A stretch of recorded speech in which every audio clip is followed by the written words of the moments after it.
So you want to change the world for animals, but you're not sure how, or if it's even possible.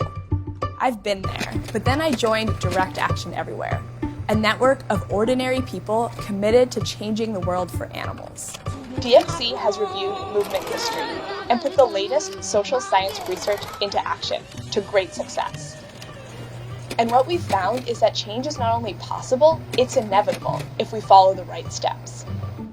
In her groundbreaking research, Erica Chenoweth, a political scientist at Harvard, found that societies are permanently transformed when just 3.5% of the population actively commits to nonviolent resistance. But 3.5% isn't a minimum, it's a maximum. Many times, it took even less. From women's suffrage to gay marriage, civil rights to Black Lives Matter, major change happens when a tiny fraction of the population takes sustained nonviolent direct action. Direct Action Everywhere is creating that 3.5% for animal rights, and we want you to be a part of it. Together, we can achieve animal liberation within our lifetimes. How? By exposing animal-abusing industries, rescuing the animals, and elevating their stories everywhere we can. The animal rights movement has a long history of undercover investigations of factory farms, slaughterhouses, fur farms, animal testing labs, puppy mills, and other places where animals are abused. For decades, these animal-exploiting industries have used their money and political connections to pass laws that criminalize these investigations. We think these laws are unjust, and that it is our moral obligation to challenge injustice and help these animals whenever they're being abused. So in the spirit of nonviolence, we put liberation into action through open rescue. Open rescue means we walk into these facilities, sometimes in the middle of the night, sometimes in broad daylight, and document the conditions inside.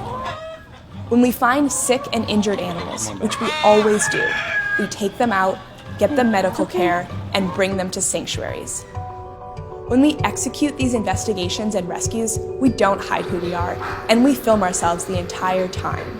Then we publicize our footage, along with our full names.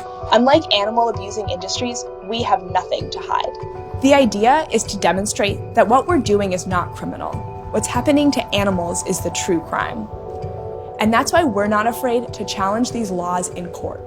Naturally, big animal exploiters like Smithfield and Purdue hate the negative publicity we generate from our investigations. So they're prosecuting us in court. Some DxE investigators have faced multiple felony charges that amount to decades in prison.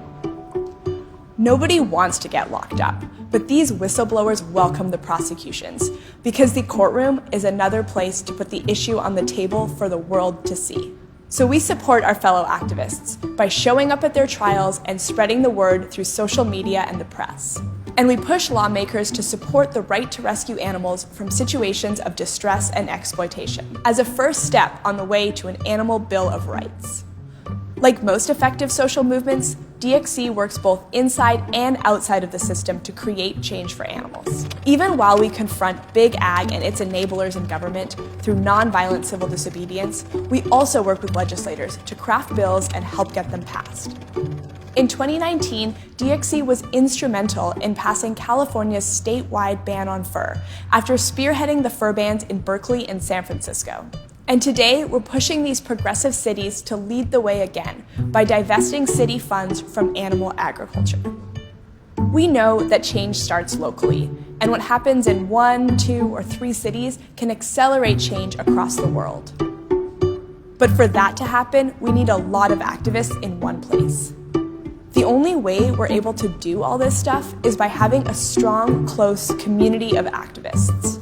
While we look out for animals, we also look out for each other.